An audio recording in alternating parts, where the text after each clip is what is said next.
1st congressional district here in the Panhandle. In fact, back in 2020, Donald Trump won this district by a very wide margin. He got more than 65% of the vote compared to Joe Biden, who got about 33% of the vote. And then just last year here, Matt Gaetz won re-election in this district by nearly 36 percentage points. So this is very friendly Republican territory. And I spoke with a lot of people today on both sides of the aisle, Anderson, who do expect that Matt Gaetz will win re-election again next year.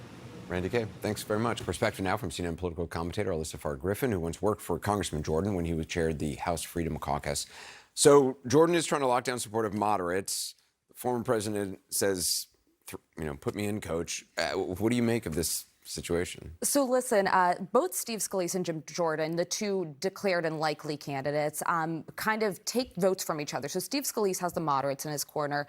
I would suspect Jim Jordan's meeting with the House Freedom Caucus, which he was a founding member and chairman of, tomorrow. I would guess that they as a group would endorse him as a bloc. Matt Gaetz has suggested he would lower his requirements for the motion to vacate for a Jim Jordan speaker. That's a big selling point within the conference, because this notion of the motion to vacate hanging over everyone's head and speakers only lasting a few months is a problem. But neither of these candidates have 218 votes, not even close to it. So what I'd expect is next week you're going to see a private conference ballot. They do not make their votes public, and they're going to realize that nobody has a majority of votes. Now, the Donald Trump idea and all this, I'm considering it political fan fiction at this point. He doesn't know how to do the job. It's a functional role, for one thing. He also wouldn't have the votes. Even the most diehard House Republicans, I think, would admit that he would be a further agent of chaos. He's not somebody who could fund the government, and I think he'd probably get under 150 votes on a private ballot in Congress. Can Jim Jordan win over moderates? It's a very tough sell. Anyone who's been part of the House Republican Conference since, the early days of the Freedom Caucus, I think would say that Jim Jordan is not someone you could expect to pass a government funding bill in divided government. That's 43 days ahead. That's going to be his biggest hurdle. He is a good messenger. He's a good face for the party in an era when they want to go after Joe Biden and talk about the impeachment inquiry.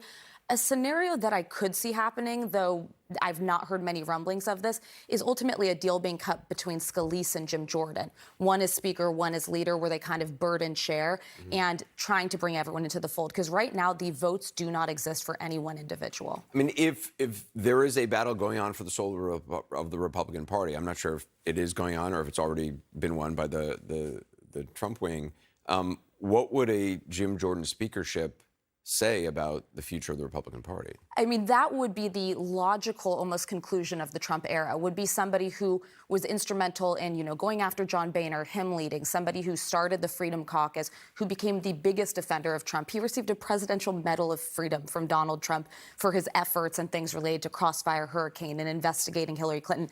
Him becoming speaker would basically be the icing on the cake of this is Donald Trump's party. It is not the party of Paul Ryan, the Reagan Republican Party anymore. Yeah, Melissa Farr-Griffin, thanks so much.